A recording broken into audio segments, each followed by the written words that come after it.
پورې کیسه. سړی د واده پر لومړنۍ ورځ باندې کور ته راغلی. د ناوې په نازک مخ باندې سپینې اوښکې روانې وې. دا خاوندې یې حیران شول. عزتمن د دې نه مخکې درته زه د یوه دا یادونه کوم چې ته زموږ په دې چینل کې نوی وئ حتما درته زموږ دا چینل درته سبسکرایب کړئ او خوا کې ورسره د ډالۍ نشان ووهه چې ښایي یوه نوي معلوماتي ویډیو تاسو ته په اسانۍ باندې در ورسېږي. دا سړی حیران شو هسې نه چې زما په مینه کې کمې وي. ناوې نه یې پوښتنه وکړه خواږې څه شوي دي.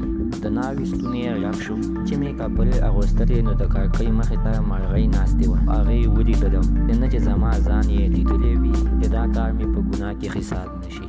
نو دغه میړه یې په تندي خپور کړه. په پاکۍ په خاطر ونې یې د یوې ښه ویستله.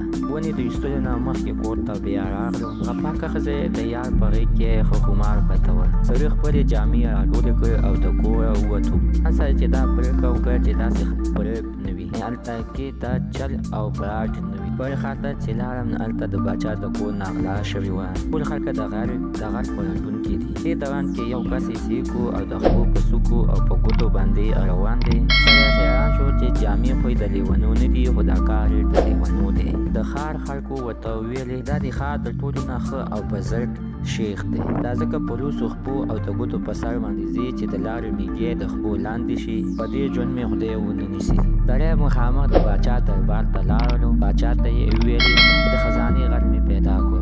باچا وویلې چې څوک دی؟ ته ویلې چې هغه بزرګ ستا خزانه پټه کړې ده. د ګوتو په سر او وروستې خپې روان دی.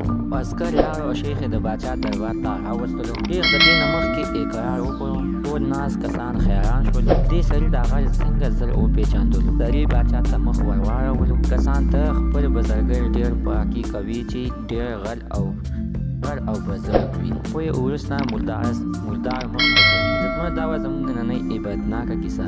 ښکلو کیسو دپاره زموږ دا چینل ته سره سبسکرایب کړئ او خوا کې ورسره د ډالۍ نشان ووهئ چې ښایي یوه نوي معلوماتي ویډیو تاسو ته په اسانۍ باندې در